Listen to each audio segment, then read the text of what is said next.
আসসালামু আলাইকুম প্রিয় পেয়ারা চাষি বন্ধুরা, আমরা আজকে পেয়ারার আগাছা কীভাবে দমন করব সে পদ্ধতি জানাচ্ছি। আমরা এখানে স্প্রে দিচ্ছি প্যারাকোয়াট গ্রুপের ওষুধ। আপনার যে কোম্পানির পছন্দ হয় সেই কোম্পানি দিতে পারবেন। 16 লিটার পানিতে 100 মিলি প্যারাকোয়াট, যদি 200 গ্রাম লবণ দেন তাহলে আরও ভালো রেজাল্ট আসবে।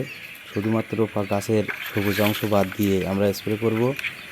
ভিডিওতে দেখানো হচ্ছে কিভাবে ওষুধ মিশ্রণ করা যাচ্ছে এবং কিভাবে স্প্রে দেওয়া হচ্ছে।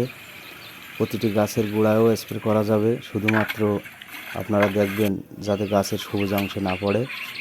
এভাবে দিয়ে স্প্রে করুন, আপনার বাগান আগাছামুক্ত থাকবে। স্ক্রিনে আমি প্যারাকোয়াট গ্রুপের বিভিন্ন কোম্পানির বিভিন্ন ওষুধের নাম এবং গ্রুপের নাম দেওয়া হলো, আপনারা ওটা দেখে নেবেন। নিয়ে 16 লিটার পানিতে 100 মিলি, তার বেশি দেওয়ার প্রয়োজন নেই, 100 মিলি করে প্যারাকোয়াট স্প্রে করবেন। আপনার বাগান আগাছামুক্ত থাকবে। প্যারাকোয়াট একটি অনির্বাচিত আগাছানাশক। এই আগাছানাশকে সবুজ পাতা বিশিষ্ট কোথাও লাগলে এই আগাছানাশকটি স্প্রে করলে শুধুমাত্র মুথা ঘাস ছাড়া যত ধরনের সবুজ ঘাস আছে সব ধরনের ঘাস মারা যাবে। তবে কিছু কিছু ঘাস আপনার শিকড় নাও মারা যেতে পারে।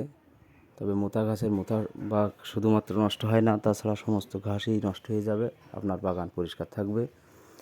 তবে 2 থেকে 3 বার স্প্রে করলে মোথাও নষ্ট হয়ে যায়, সেই ক্ষেত্রে আপনাকে রেগুলার স্প্রে দিতে হবে, এতে গাছের তেমন কোনো ক্ষতি হয় না।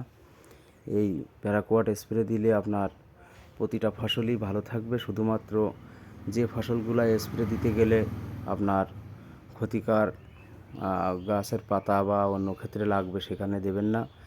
মাচা জাতীয় ফসলে মাচার তলে আপনি এই প্যারাকোয়াট স্প্রে করে আপনার মাচা জাতীয় ফসলের আগাছা মুক্ত রাখতে পারবেন ইনশাল্লাহ।